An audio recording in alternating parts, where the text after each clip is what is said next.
خوش آمدید اور خلوص بھرا سلام۔ رسول خدا صلی اللہ علیہ وآلہ وسلم کا ارشاد پاک ہے کہ جب بندہ 40 برس کی عمر کو پہنچ جائے اور اس کی بھلائی اس کے شر پر غالب نہ آئے تو شیطان اس کی پیشانی چوم کر کہتا ہے، میں اس چہرے پر قربان جاؤں جو کبھی فلاح نہیں پائے گا۔ پھر اگر اللہ اس بندے پر احسان فرمائے اور وہ شخص اللہ کی بارگاہ میں توبہ کر لے اور اللہ اسے گمراہی سے بچا لے اور جہالت کی تاریکیوں سے نکال دے تو شیطان ملعون کہتا ہے، ہائے افسوس، اس نے میری آنکھیں ٹھنڈی کرنے کے لیے ساری عمر گمراہی میں گزاری۔ پھر اللہ نے اس کی توبہ کی وجہ سے اسے جہالت کے اندھیروں سے نکال دیا۔ کہتے ہیں کہ بغداد میں ایک شخص بہت بڑا عالم تھا۔ لوگ حصول علم اور اصلاح کے شوق میں اس کے پاس آتے جاتے۔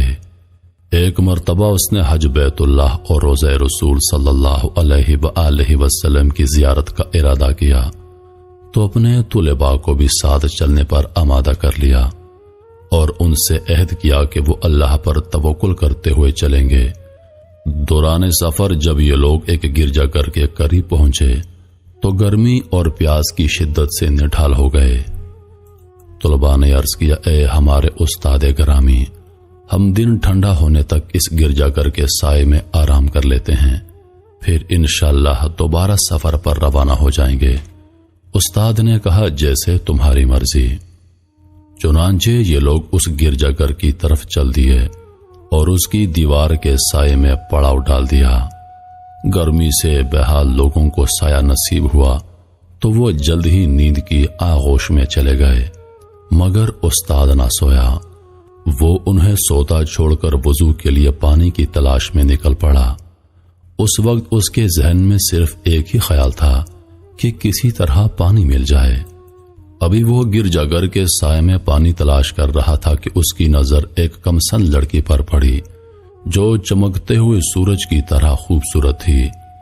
اس پر نگاہ پڑتے ہی شیطان اس استاد پر غالب آ گیا اور وہ لڑکی اس کے دل و دماغ پر چھا گئی اور وہ وضو اور پانی کو بھول کر اس کی فکر میں لگ گیا۔ اس نے آہستگی سے گرجا کا دروازہ کھٹکھٹایا تو ایک راہب باہر نکلا۔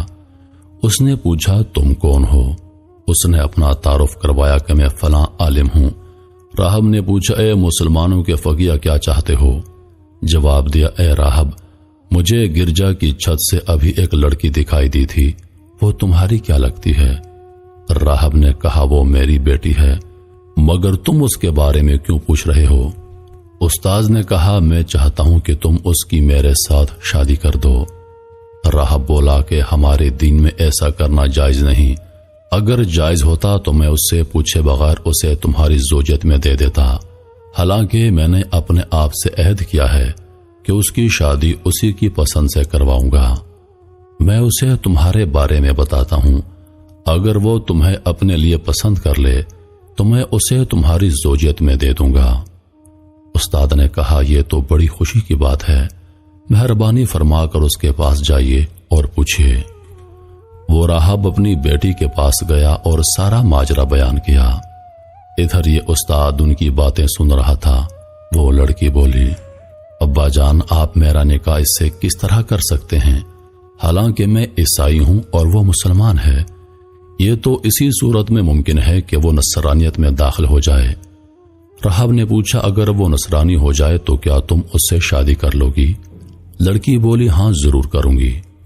وقت گزرنے کے ساتھ ساتھ استاد کی بے-تابی بڑھتی چلی جا رہی تھی۔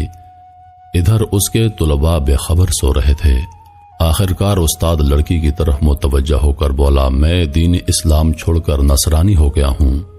لڑکی بولی، چونکہ یہ عزت و وقار کی شادی ہے لہذا حقوق زوجیت اور مہر کی ادائیگی ضروری ہے۔ تم حق مہر کہاں سے ادا کرو گے؟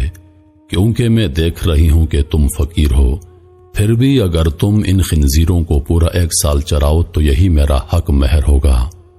وہ بولا، ٹھیک ہے، میری بھی ایک شرط ہے کہ تم اس دوران اپنا چہرہ مجھ سے نہیں چھپاؤ گی تاکہ میں صبح و شام اسے دیکھتا رہوں۔ لڑکی بولی، مجھے منظور ہے۔ تو اس نے خطبہ دینے والا عصا اٹھایا اور خنزیروں کی طرف چل دیا تاکہ عصا کے ذریعے انہیں چراگاہ تک لے جائے۔ جب طلباء نیند سے بیدار ہوئے تو اپنے استاد کو تلاش کرنے لگے۔ کافی تلاش کرنے کے بعد جب ان کو استاد نہ ملا تو انہوں نے راہب سے اس کے بارے میں پوچھا تو جواباً اس نے ساری کہانی سنا دی۔ یہ افسوسناک خبر سن کر طلباء میں کوہرام مچ گیا۔ کچھ غش کھا کر گر گئے اور کچھ آہ بکا کرنے لگے۔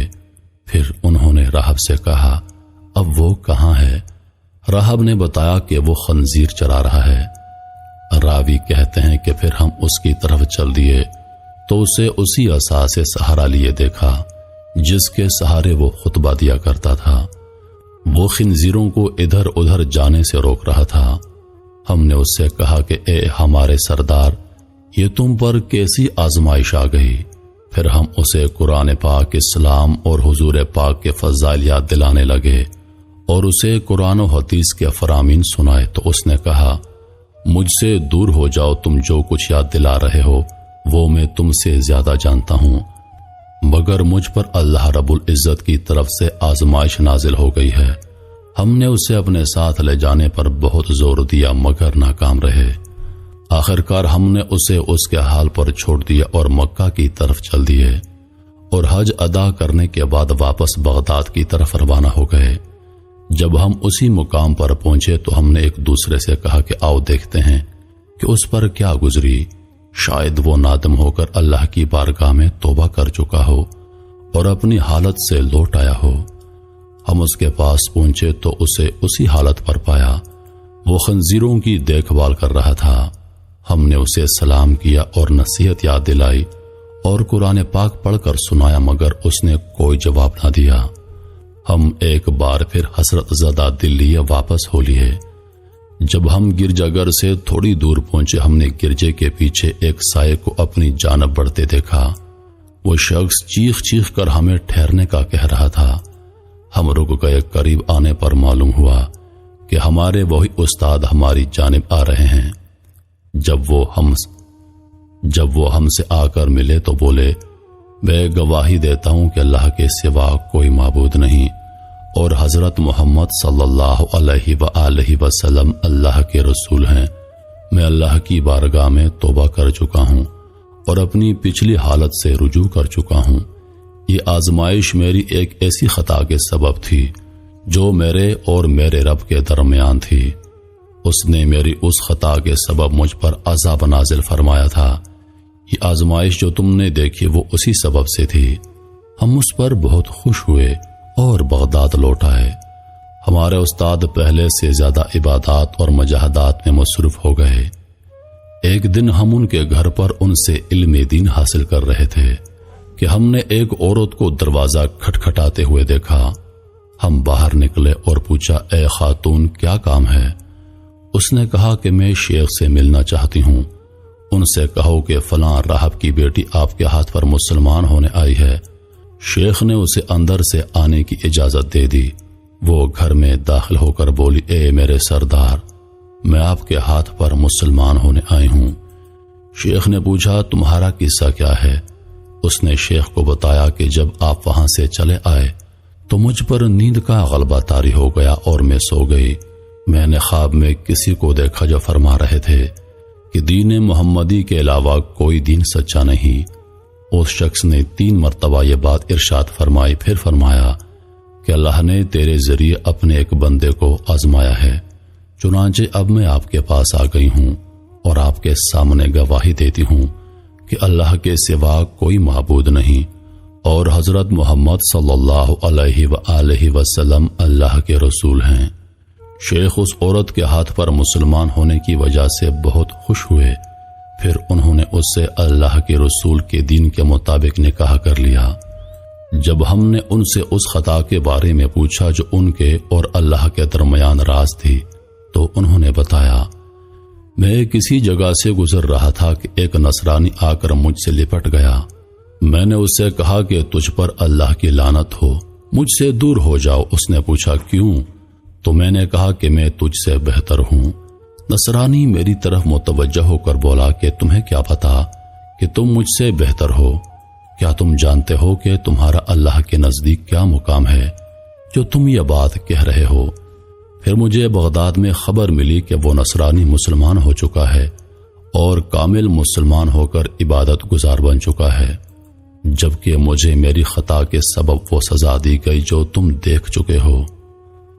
تو میرے محترم عزیز دوستو، انسان کو کبھی بھی اپنے مال، اپنے جسم اور اپنی عبادت پر غرور نہیں کرنا چاہیے۔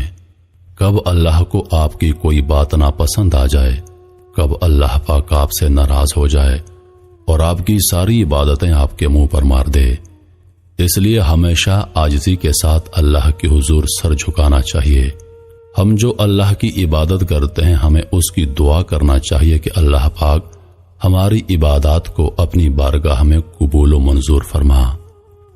انہی لفظوں کے ساتھ میں اجازت چاہوں گا، اس امید کے ساتھ کہ سانسوں نے وفا کی تو اگلی بار ایک اور ویڈیو لے کر آپ کی خدمت میں حاضر ہوں گا۔ تب تک کے لیے خدا حافظ۔ اللہ پاک آپ سب کا حافظ و نگہبان۔ ہنستے رہیے اور ہمیشہ مسکراتے رہیے۔ خوش آمدید اور خلوص بھرا سلام۔ رسول خدا صلی اللہ علیہ وآلہ وسلم کا ارشاد پاک ہے،